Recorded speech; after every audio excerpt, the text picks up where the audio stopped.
Howdy, I'm Paul Isaac Yoder, and this is Author's Dozen, a podcast where I explore barriers to storytelling by writing one novel every month for 12 months. Please enjoy.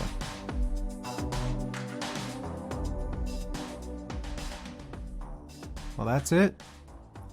We're done. This was probably my most intense New Year's resolution, and now that I'm done, now that it's January 1st of a pretty remarkable and memorable year, for a number of reasons, I'm just going to sit here and think about it.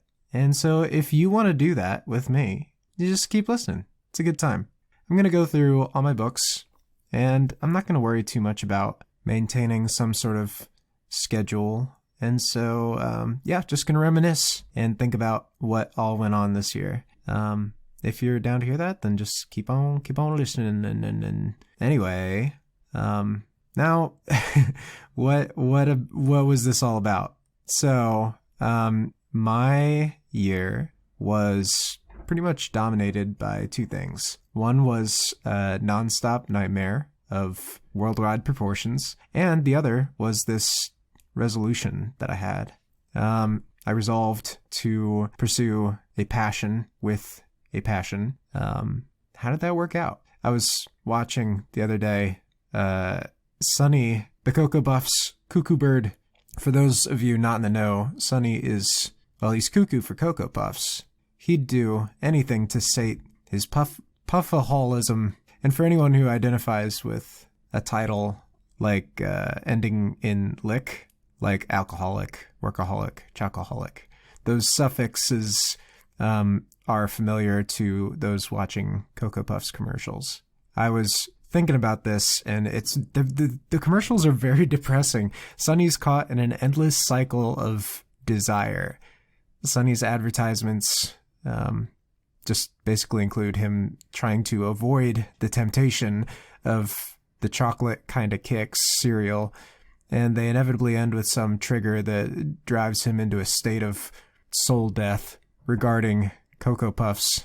When tempted by Cocoa Puffs, Sonny ceases to be a thinking, feeling being capable of choice and becomes cuckoo. In his cocoa-induced madness, Sonny can do no other than relentlessly pursue that one last puff. Sonny has been plagued with much more than temporary madness. Cocoa Puffs have driven him on screen to grievous bodily harm, extensive property damage, imprisonment, and accidents involving everything from airplanes to cannons. And what bugged me the most is that he has repeated attempts at sobriety. So in his cogent and sober moments, Sonny must have recognized the harm inflicted by the puff obsession. In fact, his harm must be greater than we actually understand by watching the commercials. His joy in Cocoa Puffs seems to be infinite. And so for Sonny to continuously avoid this infinite joy logically indicates an equal or greater infinite sadness. Sonny's compulsion is a net loss. My passion and obsession this year was not always healthy. And I've come to the conclusion that your obsessions need to be put into perspective. There's actually not such a thing as a positive obsession. I would challenge you to provide like one example. What passion would be worth the loss of everything else to one's life? You'd be like, oh, Hallmark. I just finished watching the 24 Hallmark movies they made this year. Love, maybe. And that certainly comes to mind in a year of solitude, but what could possibly satisfy a fixation on love? No being can provide enough. And if you obsess over somebody, they're probably more inclined to not love you at all. And why is that? Because when you obsess over something, you're willing to drop everything else to obtain that thing. You could lie, cheat, steal, manipulate, extort. I mean, that's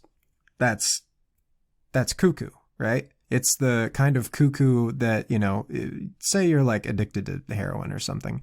You lose your family, you lose your house, you lose your job, you're freezing at night, you're baking in the daylight, and someone asks you like, hey, wouldn't you like to stop doing heroin?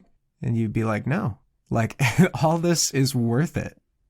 I mean, heroin must be pretty good, right? Wow. So, okay. Obsession, right? Well, let's just obsess on something noble or truth or heroic. We could even obsess over the broad scope of virtue itself. Oh, we pick all these good things from all these good traditions. There we go. We could obsess with making everything right for everyone. Well, you'd find the world very resistant to the idea. And you'd know this if you've been listening to me, that like sometimes I'll be telling you, oh, you gotta do something. And you'll be like, oh, I actually don't want to do that. I actually know how to run my life myself. Thank you very much. And when you find the world resistant to being made perfect in your eyes, you'll actually end up hating the world for standing in your way. You'll find your personal moral code clashing with the nuance of reality, and the resulting perception of failure will haunt you like any unfulfillable obsession. I mean, I ran into this a couple times this year. A couple people, we were trying to help out with our church, and sometimes I would just be like resentful. Like, oh, why aren't you fixing your life? Like, we're trying to help. It turned into this perverse dislike of someone that we were ostensibly sacrificing for. It's weird, right? That's not how it should be. Being obsessed, it'll never leave you calm. It'll never get you contentment. It'll never ever be anything but restless and miserable. And even an obsession with calm and peace provokes an unfulfilled desire. And that's like why all your self-care regimen this year, it leaves yourself with more cares than ever. You have, by the very act of seeking happiness, taken on yet another passion you have inevitably failed to fulfill. Good job. That's a problem, right? We have not too much control over what drives us cuckoo. Despite all our discipline, we inevitably feed ourselves to desire, the process of which grows the eater and shrinks the eaten. And no one chooses to do what they don't want to do, actually. So if someone is going to do something you don't want them to do, you have two options. One option is to punish them, and that's clumsy. And the second they think they won't be punished, they'll do the thing you don't want them to do. But there's another way. One can change a person's behavior not by punishing desires, but by replacing them. You can convince a person that their desire stands in the way of some greater good, some greater pleasure. And that's what these resolutions and these goals are all about, right? You convince yourself or someone else that they can, by foregoing happiness, gain bliss. But what goal or obsession could possibly fulfill? Only a goal that's simultaneously unfinished and yet inevitable, because if your goal ends in, defeat, then you're going to hate it. You're going to hate it. But if your goal is already finished, if your goal is to just, I'll just keep being who I be, and I'll just keep on getting through the weeks, that's not good either. You got to find some movement in the grand scheme of life that will inevitably be victorious, and at the same time allows you to push toward victory. So let's apply that to Author's Dozen. So Author's Dozen, I wanted to write 12 books in 12 months. Now, if my goal this year would to be writing 12 great books, I would have fallen pretty short. Several of my books were bad. The remainder were okay or good, but not great. And most of the books face no future prospects so far, seeing as I can barely give them away for free right now. And what that amounts to is some mysterious level of talent and marketing that I just haven't breached yet. And that's all right. And the reason that's all right is that I was only somewhat passionate for a goal that was unachieved and unachievable. And again, we have little control over what we desire, but I don't want to feed that obsession, which will only lead to bitterness. And the way to refuse desires is not to punish, but to replace. So most New Year's Eve resolutions boil down to punishment, really. Diet, exercise, abstaining from this and that. I actually suggest you replace unwanted desires with wanted desires. Resolve to feel better in your body rather than resolving to lose X pounds. Resolve to something you can reasonably control rather than something you can't. So resolve to meet new people rather than resolving to be married this year or something. Resolve to fill your days with some good thing, lest the day succumb to evil. but that only returns us to the problem. Even good desires either end in failure or succeed and prove their inadequacy. Right? That delicious pie that you made for Christmas, right?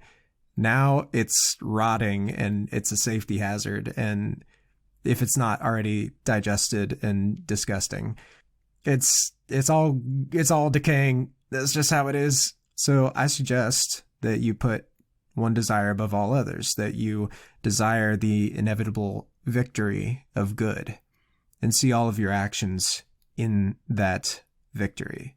I suggest you recognize a good that is simultaneously unfinished and inevitable, and desire only to float in the stream that beats ceaselessly toward victory. And that's really a big, statement to make, a really grandiose one, but yet when submerged in the stream, you feel like you're part of something big. And simultaneously, only good can survive in that stream. Passions that go against the stream, they have to be abandoned for those that go with the flow. Your obsession is limited and yet magnified by the current. And like a current, your obsession becomes part of the unlimited whole. Your desire can't be fulfilled, and yet it leads downstream. Your passion comes up short, and yet your passion is taken up and made infinite and infinitely valuable in this continuum. And that'll turn the bitterness of any shortcoming into sweetness. And my writing goal, I didn't measure up in a number of ways. But seen in the tapestry, my thin strand leads from my strand to another strand to another strand, and it leads to victory. Does your resolution help or hinder a path toward a good world? When your desire inevitably falls short, are you willing to look past your limited frustration in order to see the value in every good step?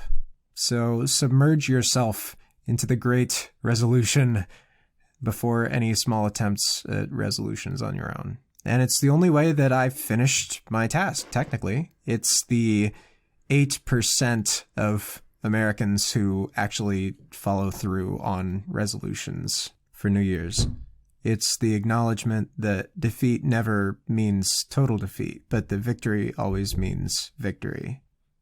All right, that's the preaching part over. Now just sit back, relax, and commiserate / understand me.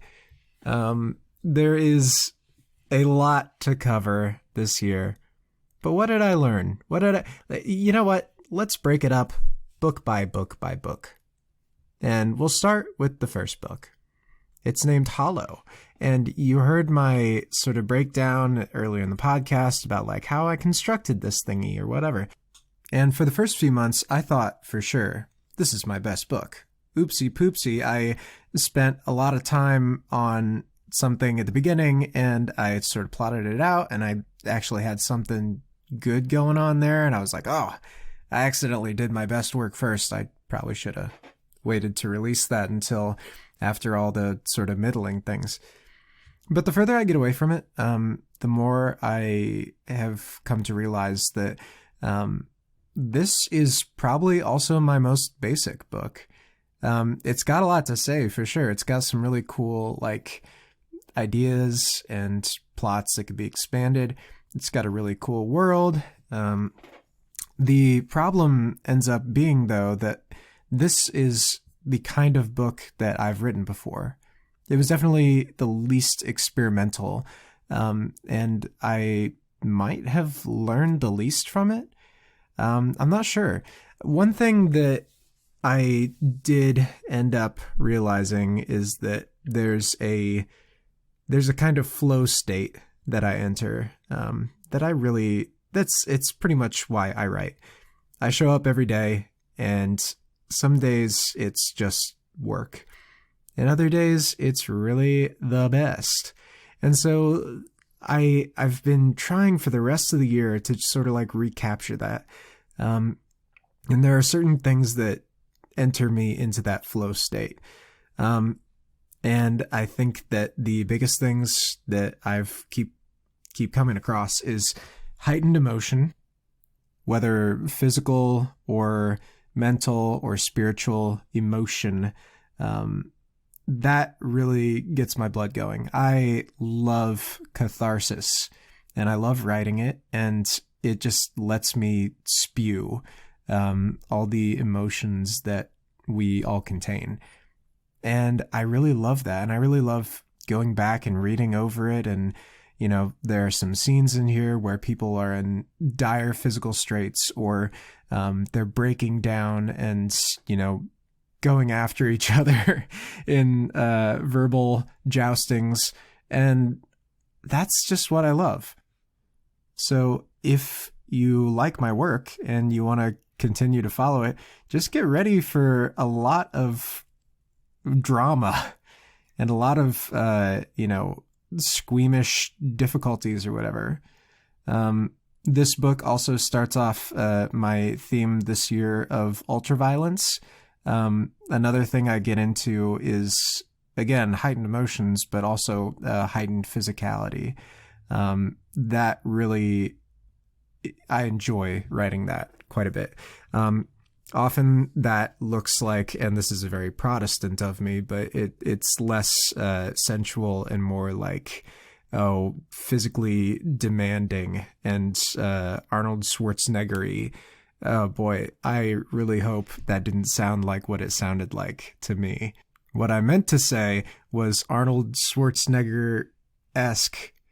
It's so hard to say his name in a way that doesn't sound weird to me. Anyway, what I mean is that violence, just pretty shocking and visceral violence. And maybe I need to kind of back off of that.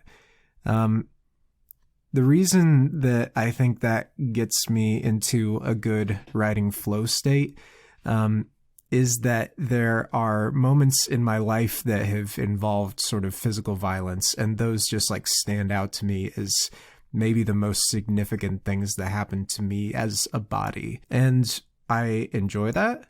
I'm not saying that like I am a sucker for punishment or sadomasochistic or anything like that. What I'm saying is heightened physicality brings about heightened mental states and emotions for me.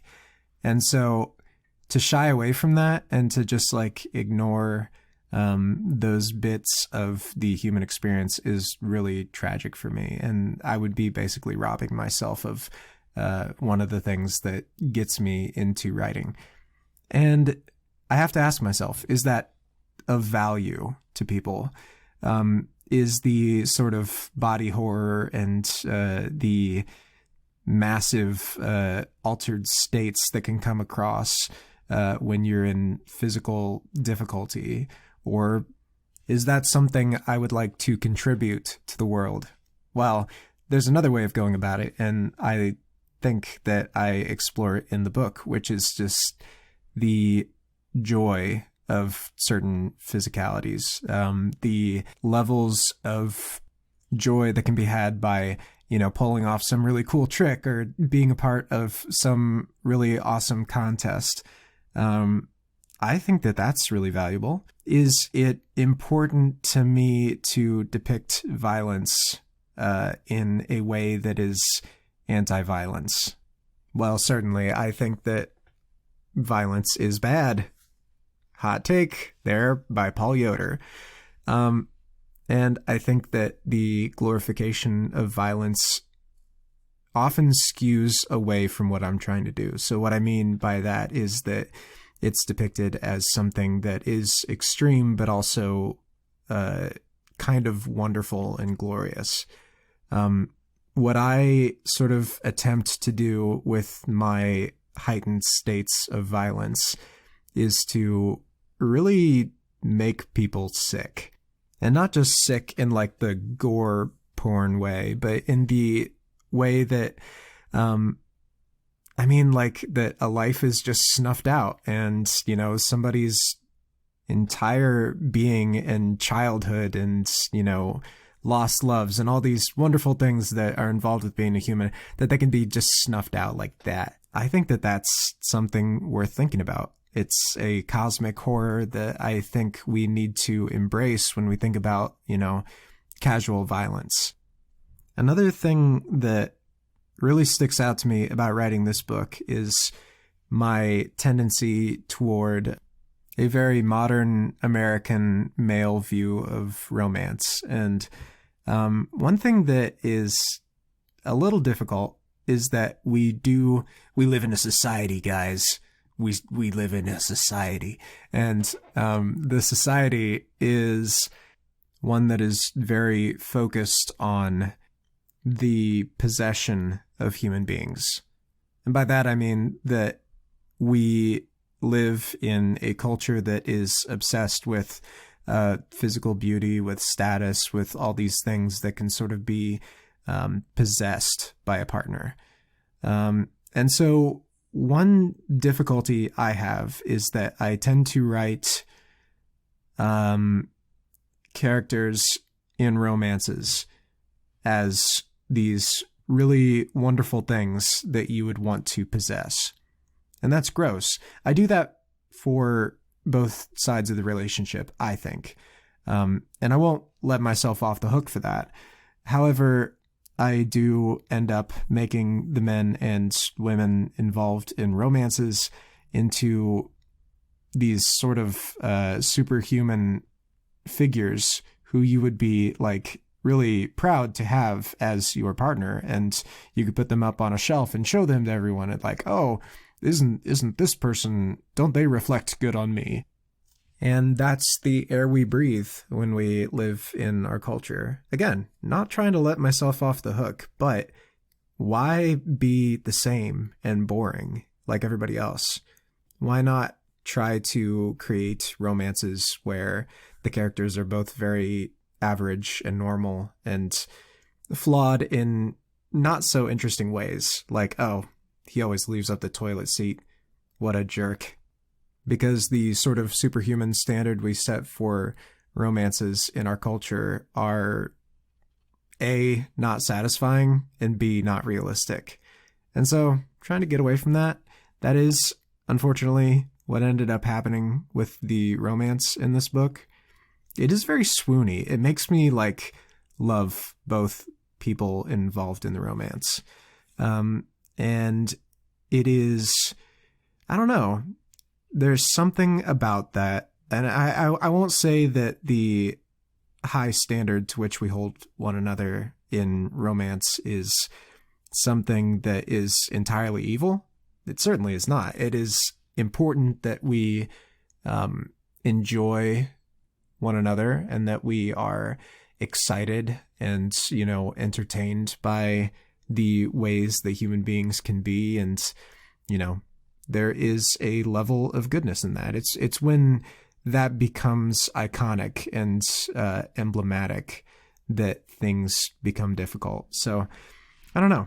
Not sure how to fix that, but there was definitely some stuff to chew on after I wrote this book. In the middle of it, it was pretty standard. I did enjoy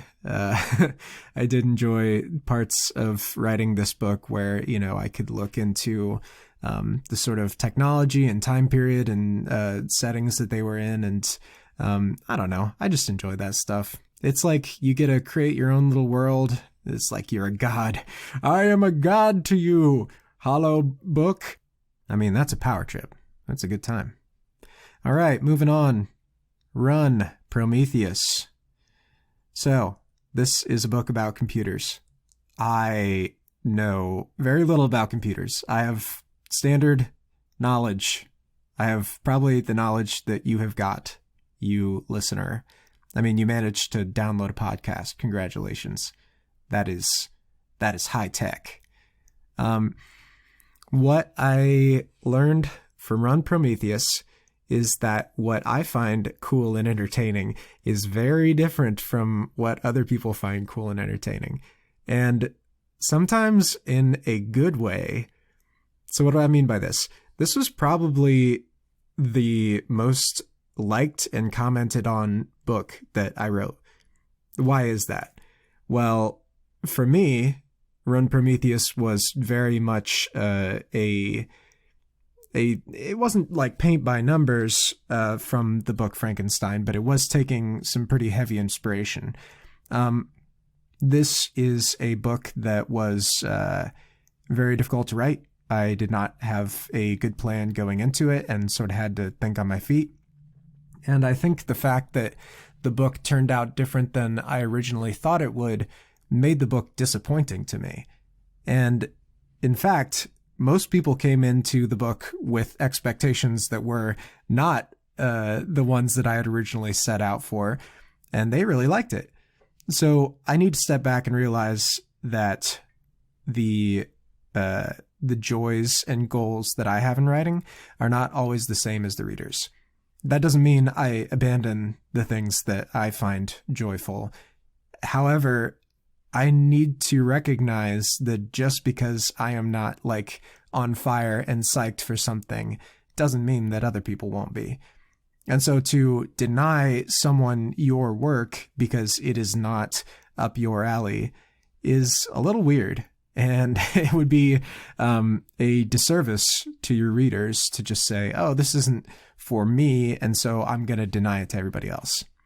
All right, so Run Prometheus, it's about this girl. She creates a supercomputer, and it is pretty much doing good stuff for the world. The catch is that the supercomputer is... The only goal of the supercomputer is to make its creator happy. Now, luckily for us, the creator ends up being a pretty, according to our standards, a decent person who desires to wipe out disease, who desires to end world hunger, who, desires to do some generally uncontroversially good stuff. And what I think people gravitated towards in this novel are two big philosophical ideas that keep the novel chugging along. The first idea is that what makes us happy is not necessarily good. So that was what I was going into the book with, is like, oh, in some deepest, darkest part of her heart, she does want to murder someone and get away with it. Or, she does want to obtain all of her greedy desires at the cost of someone. And this computer is so powerful that it could even get that stuff for her and make her think that it didn't cost anyone anything. I went into the book wanting to write about that because, again, the situation of the powerful, which includes most Americans, but especially includes the, top percentiles of Americans, is that when you gain tons and tons of power, you are shielded from the difficulties that your decisions make. So let's say you're Beyonce, you're, wanting to empower young girls, blah, blah, blah. It probably never even reaches your ears that your company is employing sweatshop workers. It probably never even occurs to you that you are involved in some toxic or downright criminal enterprises. I am speaking into a microphone, into a computer, onto your personal phone device of choice, and all of these involve, at some point along the line, probably slave labor or the equivalent thereof. And we just don't think about these things. They are not right in front of us. We are shielded from the consequences of our actions, and therefore we continue to contribute to a good deal of the suffering in the world. And so I wanted to explore that. That would be a fun thing. The second, though, and probably the bigger philosophical idea that ended up being a part of the plot of the book, is that of authenticity.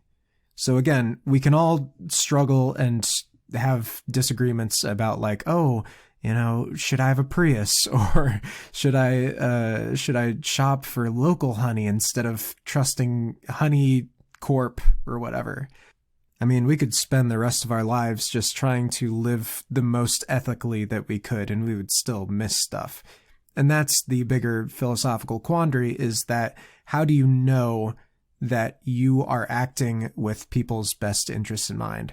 How do you know that the person who is getting you your coffee is actually not skirting some sort of like international trade sanctions? And how do you know if your Amazon package isn't actually funding some heinous dictatorships or regimes, or is it funding some kind of like lobbying and disintegration of democracy? Like, even if you had an all-powerful thing that could ostensibly meet all your needs, wouldn't you always worry that it was a at least partially evil being?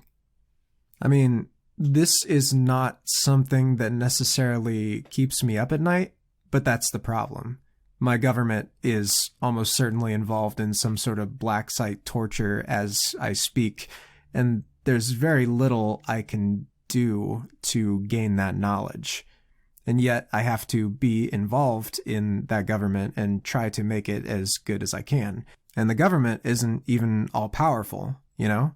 Do I give my assent to something that is more like the wet dreams of the Chinese Communist Party, where they'd have a facial recognition stick on every street corner and they would be able to social credit score everybody in the world and just dance us around like puppets?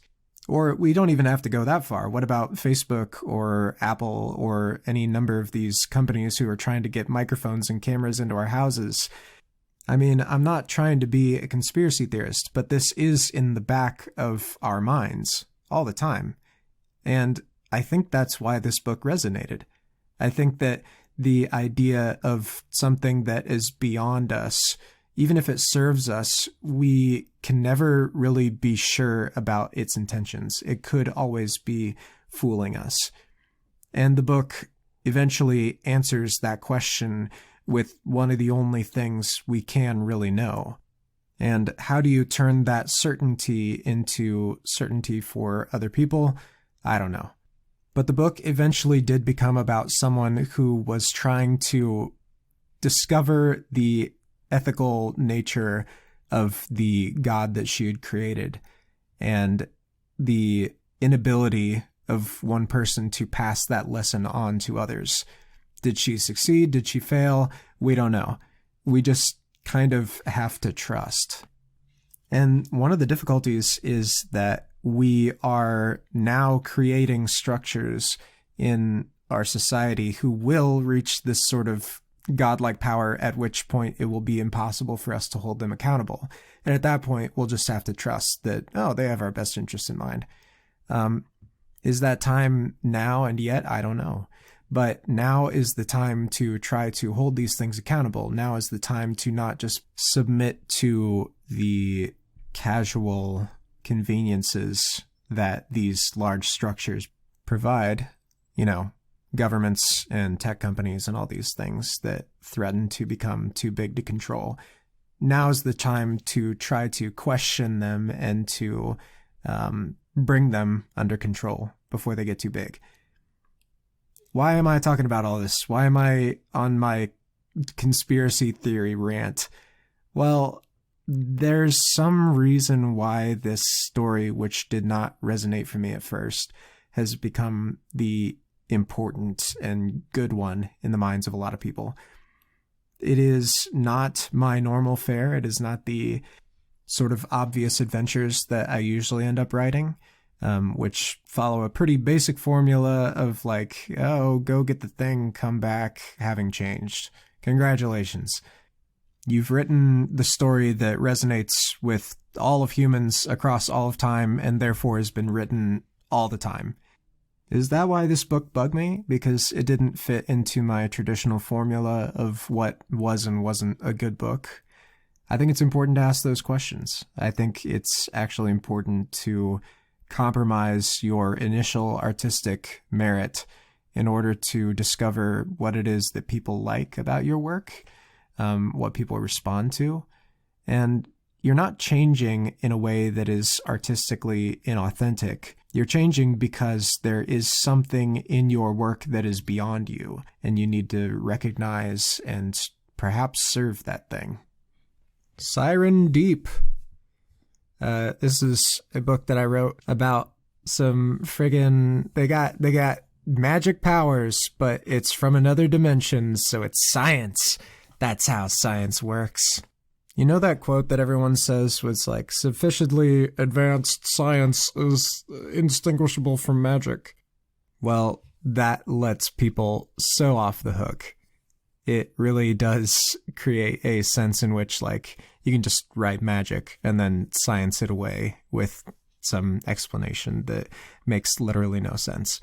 That's why science fiction and fantasy are so often paired together, because literally the only difference between them is the feeling. And so the tone of this book that I wrote is kind of smack dab between fantasy and science fiction. The way that I liked to look at it was that things got less sciencey and more fantastical the further down you went into this wilderness that I set up.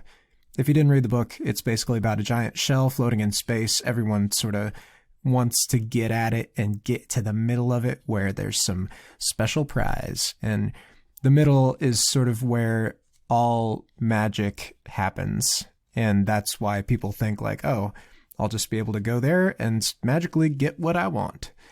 That's going to keep coming up because I stole that story element for the book I'm working on now. More on that later. Now, one of the most interesting elements that was a teaching moment for me, and actually more interesting in the book, are the recurring themes that I sort of kept coming back to for the entire run of Author's Dozen. And the first and most important is power. The worldview expressed in almost every one of my novels is that if you get power, you can get anything. And so therefore, nothing is better than power. However, the more power you get, the more it rules you and dictates what you do. You are constrained by power because you need to keep the power, because the power is what gets you what you want. Most of what these characters go through in the novel Siren Deep is they're trying to get this power, and it's so powerful that if you get it, you could change almost everything. And therefore, almost anything is permitted to get to this source of power. No evil you commit could possibly outweigh the good you could do if you get that power. However, I do a pretty good job in the novel of kind of getting at what I think my next book is going to get at. Number one, almost nobody achieves that power. And so won't you feel so silly when you've done all this evil to get at the power and you don't even get it? Number two, that getting the power does not solve the problems you think it'll solve. In fact, it may create more problems than you began with. And this book also raised another issue for me, which is that there is very little shown of these people in their everyday lives. I love to dive directly into the most interesting moment in someone's existence. And what you lose with that sometimes is that it's just like, oh, this person only exists in an adventure. It's like, I wish we could see Captain America just like sitting around having a donut, maybe like have an extended conversation about the donut. Because to me, he's just action guy. He's just the guy who fights all day long and lives in heightened states of physical and mental and spiritual emotion. It's the same thing with the characters in this book. They're just always being a big fight, and they have the swords and they smack and they get the thingy and they go for it. And there's really not a lot of realized character traits outside of that. And I think I lose something in that. And I think it draws undue attention to adventure in a way where we don't really get to understand that these are human beings and that all of life is not one grand thriller. So, yeah, I learned something. Hooray! Speaking of which, Night of the Mayfly. This one does have just some quiet moments where people are people and they don't really do anything. There's a couple folks who just go on a date. There's whole characters who their existence is just totally normal and cool. I talked a lot about this book with my cousin, Austin. It was great. We talked a lot more about the social commentary of this book. However, one thing we didn't really get into in this book, and one thing that I really enjoy about writing this book, is that it sits within a certain conversation with the grand scope of literature. I don't mean, of course, that this book is somehow like, it's like Wuthering Heights or whatever. What I mean is that I really enjoy how this book plays off of prior reading knowledge. So if you've ever read a detective story or, some sort of noir or LA-based thing, and that's certainly not to say that this book is a parody of whatever, but you will get more out of it if you are engaged with the broader culture. And that includes noir movies, and that includes noir radio dramas or whatever you're into. And this is probably my biggest problem with modernity, is that we tend to see ourselves outside of that stream I was talking about earlier, that greater tapestry into which we're all woven. The horrific consequences of our individualistic culture that leads us down a really dark path of just trying to be our own thing and trying to be outside of the grand scope of literature and art and all these things. A lot of thought and research went into this book, but a lot of it just was stuff that I learned about earlier in my life and in my career just because I was interested in it. A lot of this comes from just reading books for fun or just engaging with the broader culture and world around me, trying to be at a remove from that and seeing your book as the only thing that matters. I mean, that's where we lose people. You're trying to make your book all things to all people because it's the beginning and ending of history. That's seriously, I've seen that happen so many times. And it's too much to handle. And you feel like you have to explain every last thing.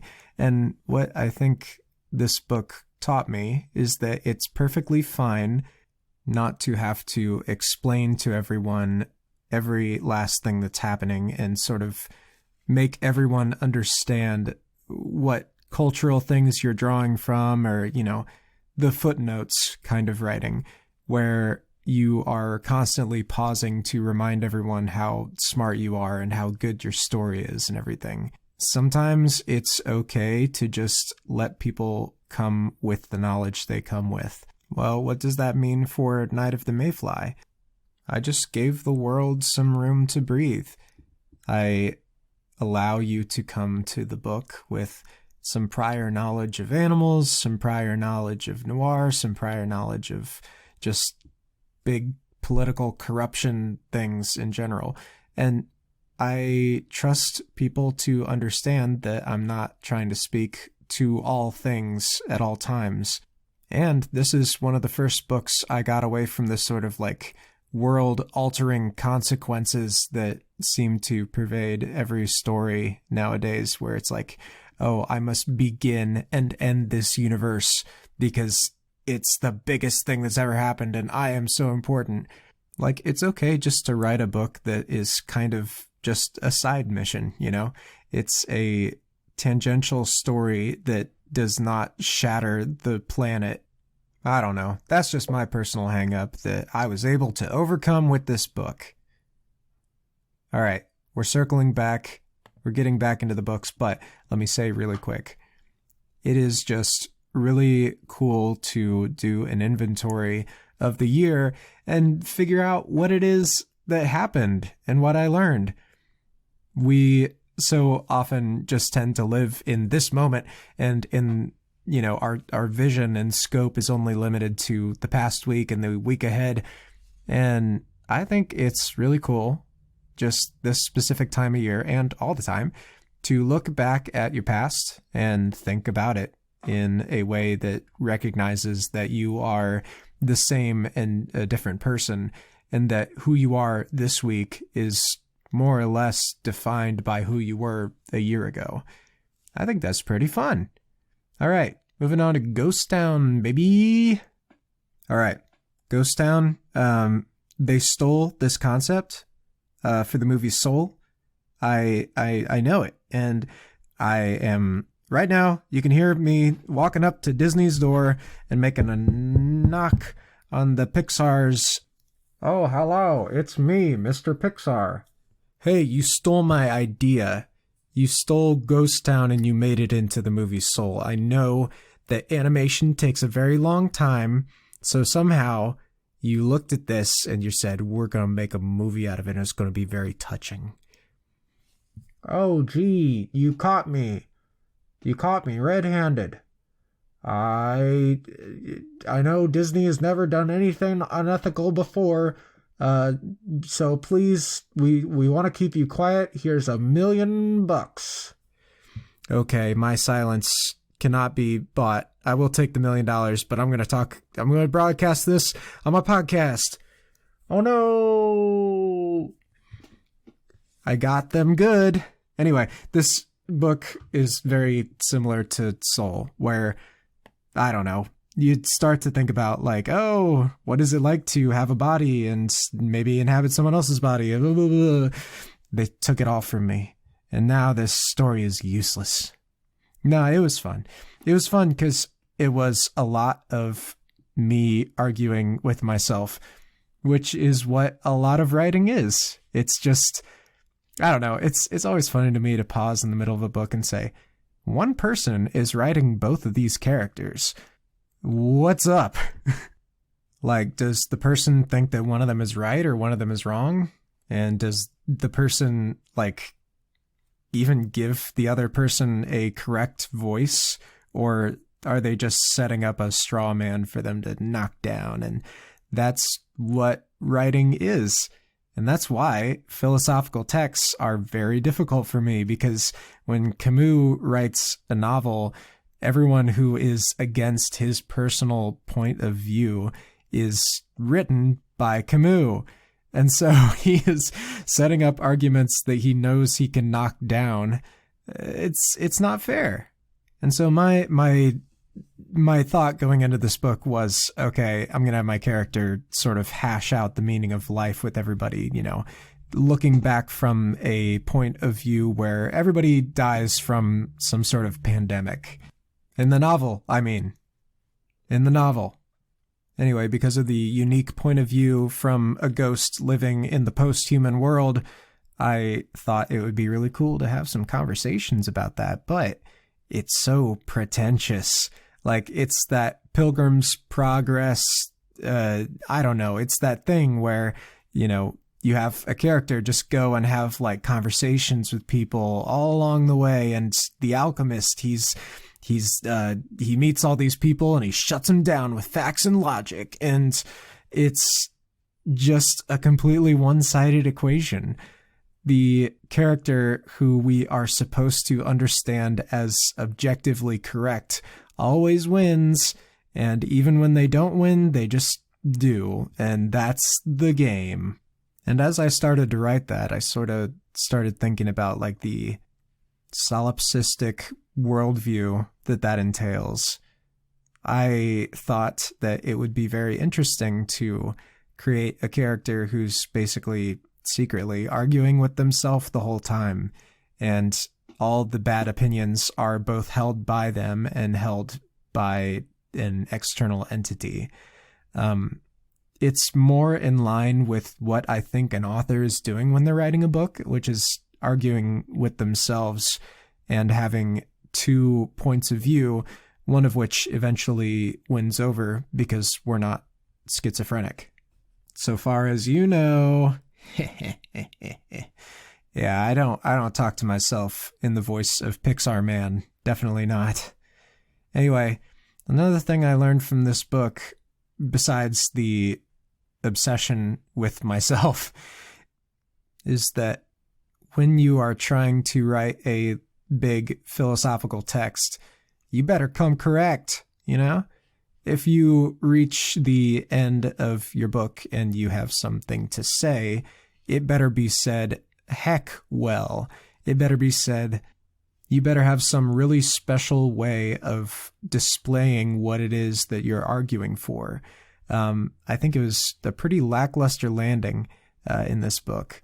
I think that it ends on a note of joy and hope that the descriptions themselves don't really earn. Why do I say that? Because the end point is essentially heaven and forsaking heaven to go and help someone. This is a difficult thing to write. A description of heaven is actually not even found in the Bible. That's how, complicated it must be. But even if you don't, subscribe to that belief system, well, utopia, you try to write a utopia in 500,000 words rather than 2 pages, which is what I gave myself. You're gonna leave people thinking oh, is that it? Really? Anyway, that was the biggest lesson. Don't go for a shot unless you think you can do it. All right, moving on. Miserable Company. This is a comedy book. I'm a funny boy. Beyond the 15 layers of irony I just displayed there, I think that it's a pretty fun book, and it has some funniness, and I'm doing it again. I'm being ironic. And why am I being ironic? Because I hate being bad at stuff. And so I'd much rather do something ironically, and then if I'm bad at it, then it was on purpose. Like dancing.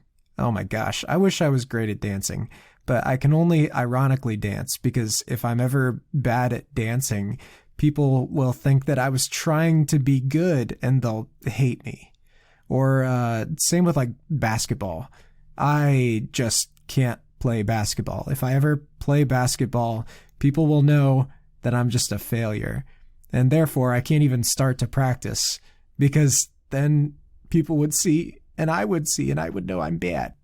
All right, so this book was about conquering that fear. I was explicitly trying to be funny, and there is nothing less funny to people than someone trying to be funny and failing. And I think that I did at some points. I think that there were definitely parts of this comedic take on the fantasy tropes of the big brave hero and his merry band of merry people. The titular or eponymous, whatever, Miserable Company are a group of 4 people who are pretty fleshed out in a way they wouldn't be if the main character was still there. However, in my conversation with Chandler Birch, he correctly pointed out that I'd still spent quite a bit of time with the main character who I was trying to get rid of. And that's just how it goes because I did a bad job. But I learned, and that's what it's all about. But it does make you think, why did I gravitate back toward the, big hero of the story rather than focusing on the people who I was trying to drag us toward? Well, number one, I didn't give these people, great motivation. I simply needed them to do what the plot needed them to do, and then we could have the story. And that's not right. You need to, if you are going to come up with the plot and then the characters afterward, you need to create characters who are very invested in whatever it is they're going to be doing. Instead, I just made them kind of cool takes on what they were doing, and I just don't think that worked out. However, there's a much deeper lesson that this sort of failure that I had stems from, and that is, once again, the fact that I was not willing to swing for the fences. Because if you fail, then people know how bad you are. And I think that definitely I was trying to step outside of my comfort zone with this book. However, there is still the coward in me, and there's still the part in me that was not willing to be as brave as this novel might have required me to be. And there are elements of the book where if I were to rewrite it today, I think that I would be willing to get a little bit more meta with it and willing to get a little bit more unorthodox in a way that I thought would be kind of cringy and, would make people judge me, but that the story actually did require. So what I mean by that is that some of my impulses were like, oh, that joke is even slightly lame, I must eliminate it. Or, oh, that character motivation is a little bit like, oh, people might judge me for, bringing that up or whatever. And I just didn't do it. And I think that the fear of being bad negates the possibility of ever being good. If you let that fear cripple you, when are you going to be able to practice? If you have something that you really do want to do, create a safe space for yourself where you can do that and fail and not hurt anybody. That was another, thing that I talked about with Chandler, is that there are some things in this book and in other books where if you just throw it out, you take the Facebook approach and just like, oh, move fast and break things. Like sometimes those things you break are things that are valuable and things that are like human relationships. And so I think what would have been wiser in this book is to really go for it, really do something wilder and crazier, and just not show it to anybody. And that is antithetical to some of the things I've said in the past with this podcast, which is just like, try it out and like shoot it out there or whatever. However, knowing that you will inevitably show it to someone will make you more reticent to do some of the more outrageous parts of writing that you might have done otherwise. So, on that note, God Forsaken is a book that is bad. It was bad because I was trying to do something and I knew that I was going to put the book out there. And so I veered away from the cool and outrageous and interesting option and into the very safe and boring and kind of John Green-esque option. Nothing against John Green. I just turned a novel that was supposed to be about this big adventure versus the gods or whatever and turned it into a like typical summer camp, snotty teenagers, saying literature at each other. And I discovered with God Forsaken that I am really bad at writing about a bunch of kids just interacting at a school, which really bars me from most forms of YA literature.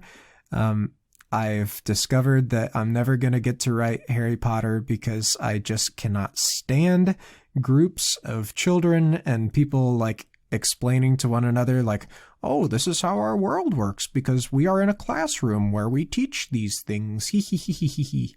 That sort of like diddling around that most like, I would say like 2/3 of each Harry Potter book is, where it's like, oh, we went to this concert and oh, we went to the class where we got into the hijinks. It's just so boring to me and I hate it. So some of these books are little more than just like things not to do in the future, little stumbling blocks to avoid in the coming books. However, I had a pretty dang good book called Ironclad Nocturne. Now, there were some flaws, for sure, and I am actually in the process of fixing up those flaws, which, I don't know, maybe this podcast will continue in a way that is not so obtrusive to my life. And maybe it'll be called Author's Dozen Revised, and it'll be about me revising some of these texts and taking them to the next level. Guitar. All right, back to Ironclad Nocturne. I took some of the best elements from the novel Siren Deep and incorporated them with this sort of vision that I had several years ago. And it was so clear in my head. I'm not talking about like some sort of mystical thing, but there was just an idea in my head of this machine planet. And just the thought of human beings in that planet being part of the machinery. Ooh, metaphor. But it's only recently that I discovered what that metaphor would be. oh boy, I just want to spoil the big surprise for you guys, but essentially in the world of Ironclad Nocturne, human beings are the main power source. So your soul is something that, provides power for the machine. You can either use it yourself or more likely sell it to other people. And the government is just a big organizing force for keeping the soul energy in check. And because people have so much power, and because the power is somehow related to the human body, there are some cool fights you can have, and you can start to beat people up with the power armor. Guys, I did something real nerdy. I went online, I made a mock-up of my main character in a digitized form, and I ordered a figurine of her.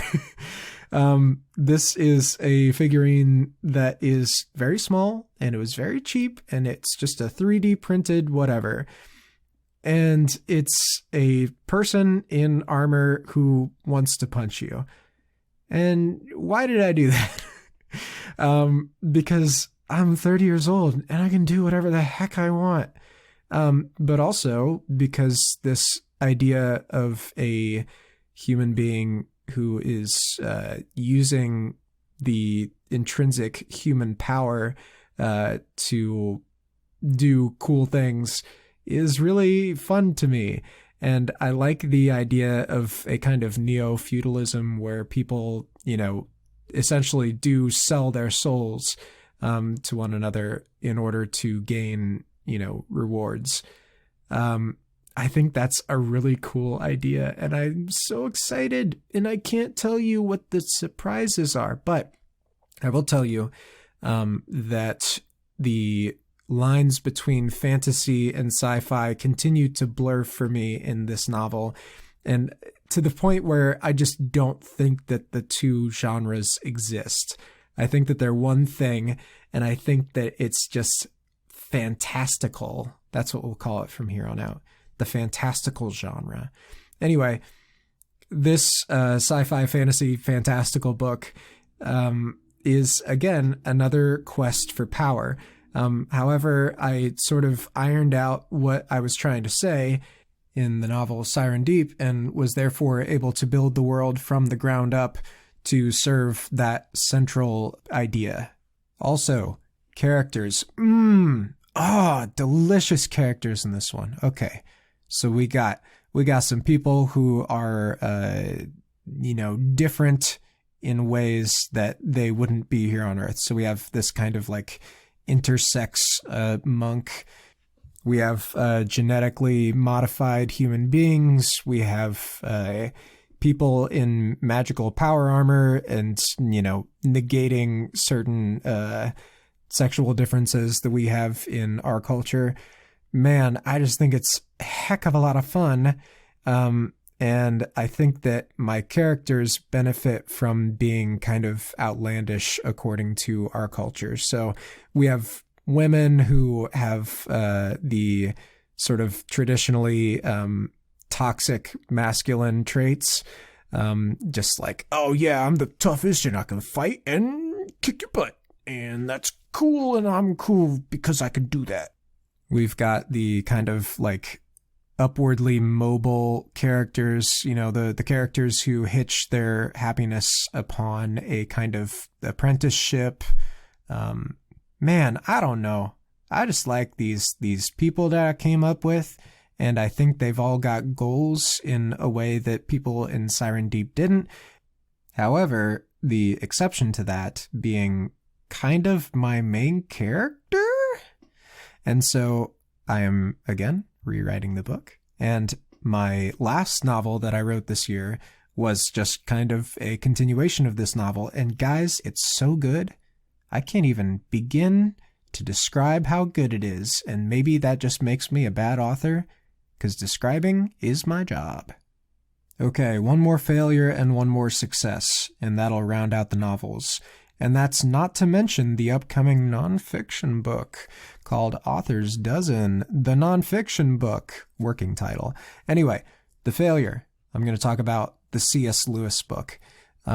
Man, I reread all the Narnia books and I had this whole idea and I was like, oh boy, here's a novel that C.S. Lewis explicitly told us to write, and it's full of characters that he came up with and worlds that he came up with. Oh boy, I was bored. Oh boy, oh boy. Like, I don't know. The whole fun of this thing is just to be able to build my own playground to play on. And yo, it's so easy to do. You can just make up a place and you're like, oh, I'm in Stanland.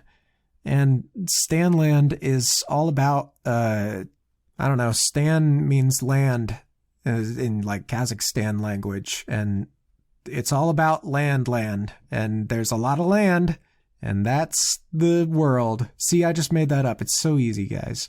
And it's also fun because you can mess around with it and you can warp the world into something that is perfect for your story.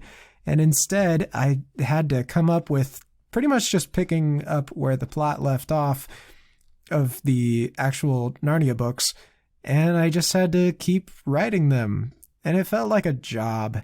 And there were some really cool things in there. There was some fun to be had. And it was a great excuse to like go back and read all the Narnia books. Hooray!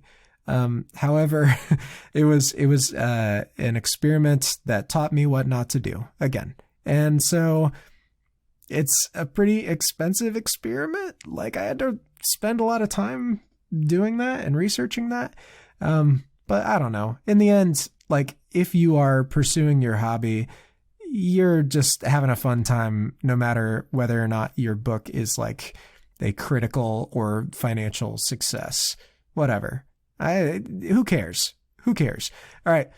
The HMS Terminus, my last sort of traditional novel that I wrote this year. Actually, I ended up calling it the SS Terminus. I don't know. Titles, who cares? It's about a boat. It's about some dudes on a boat, and they're trying to find this island that some UFOs landed on. And the boat is from the 17th and 18th century, and it's all about kind of piratey vibes. This is, it's another experiment that could have been better. One thing that I went into the book not realizing was that one of the main cool sources of conflict isn't like the sea battles or whatever, but it's about a human being trying to maintain control of a lot of other human beings and just the chaotic mess that can become. Trying to please all people at all times is never going to work, and you will always have some real bungholes who are trying to mess everything up. And so I think that would have been cooler to focus on rather than like the mechanics of shipping. There were some cool details about the world that I could have gotten more into. But long story short, one thing I really did like about this book is that you come to learn things about the main character that are shocking. And I think that's like kind of fun. I certainly sympathize with the main character. I didn't make him this like inhuman beast. However, he thinks very differently from me, and that is pretty new. A lot of my main characters are sort of me in disguise, or at least have some element of my psyche involved.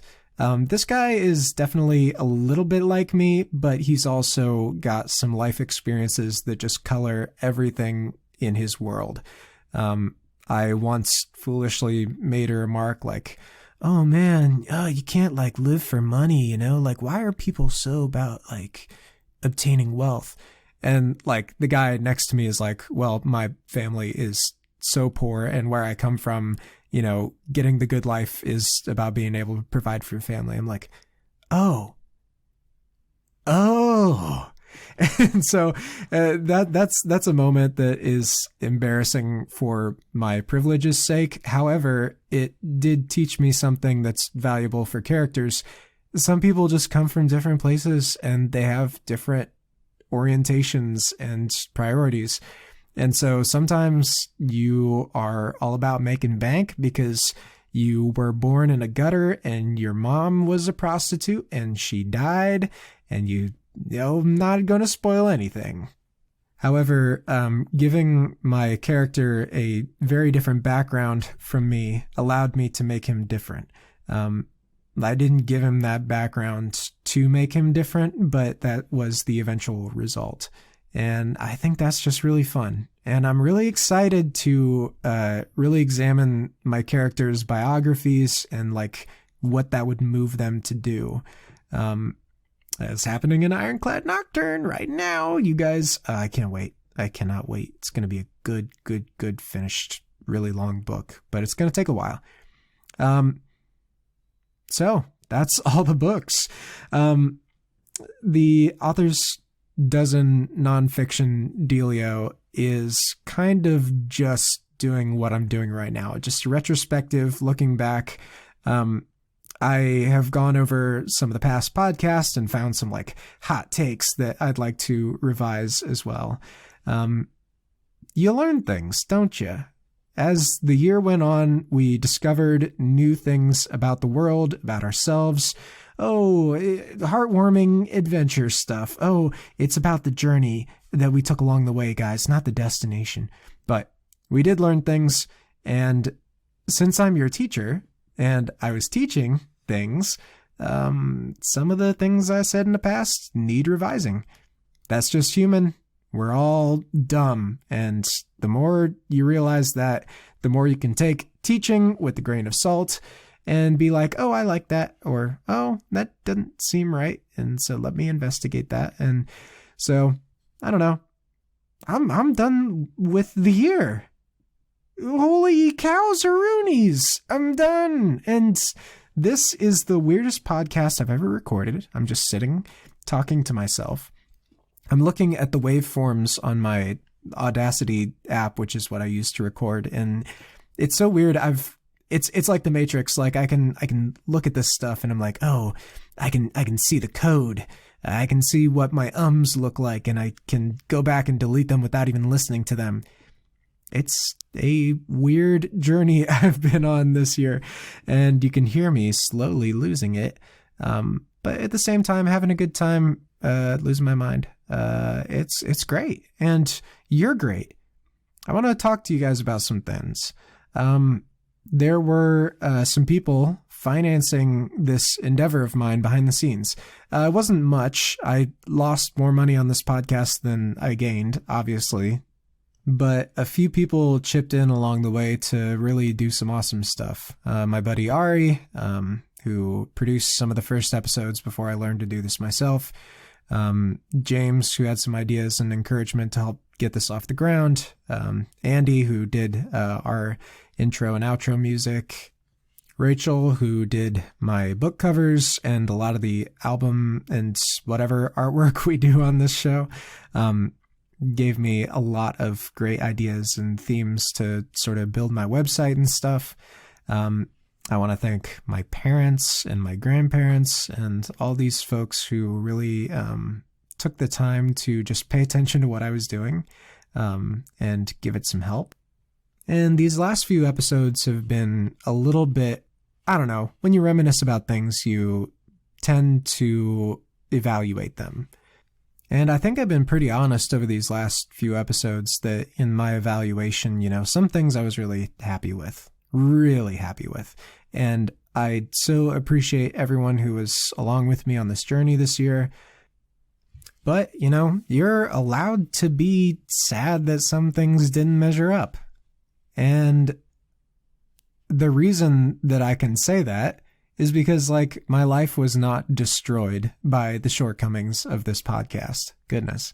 I do sometimes get into the trap of thinking, well, if this show had gone viral and if it had gotten my career into a place where I wanted it to be, then all my problems would be solved and my life would be much better than it is now. Well, guess what, guys? If there's anything I've learned this year, it is that the circumstances and material surrounding your life does have an impact on your overall being. And I'm not going to say that, being miserable is exactly the same as being happy, but being happy is not the only thing.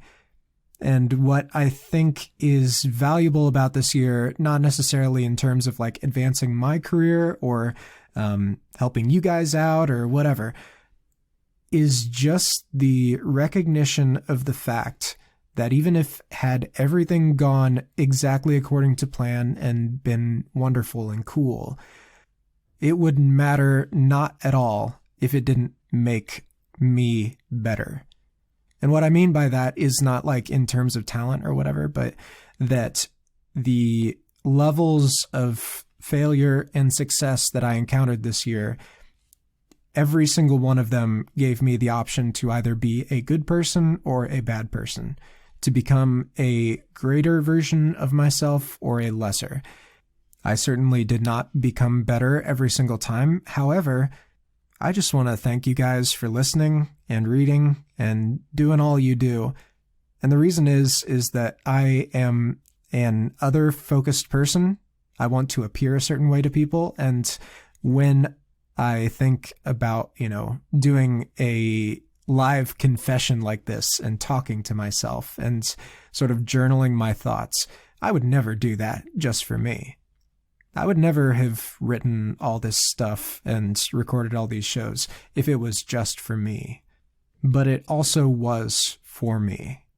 The way that you and I have spent our time either on the making or digesting part of this podcast and the accompanying books and the accompanying whatevers I made, you can look at that and put it on your balance sheet and say, oh, I gained this amount of stuff and I spent this amount of stuff, and did it come out in the green or the red or whatever it is we call the funds these days, accounting. But there's another way to look at it. And the other way to look at it is that we are living our life. There is very little in our life that we can spend time on that is truly just a waste of time. Like, I did something this year. I didn't just stay in my typical holding pattern where it's just like, oh, I got to get to the next week. I got to get to the next week. I wasn't just fighting my Cocoa Puffs demons. I was doing something. And the only reason that I was doing something is because you guys were doing something. Even if you're just out there listening to this 10 years later, you are important to me. You helped me do this because you are a potentially caring person who would benefit from the words that I've spoken and written and whatever. Because you hypothetically do or do not exist, that's why I did something that I think was very constructive. That's why I recorded a podcast and wrote 12 books. It's because I can't see the future and I don't know who all benefits from this, but I know there's not much to lose. If one person listened to this and, went out and became something better for it, that was worth it. We live in a world where we are brought up under the watchful eyes of the titans of industry and art and philosophy and thought, the giants of science and technology and the mega celebrities of the cultural sphere. We are inundated with these people so much that seems what life is about. It's about becoming one of those people and becoming the influencer. And there's nothing wrong with that so long as you take scale into account. If you're just influencing your child or your classroom or your friends, if you are being influenced by me right now, I don't care if it reaches 1 million people. My scope used to be oh, it's either everyone or nothing. And certainly, the more people who listen to this, the more are potentially reached by it. However, I didn't make this for everybody.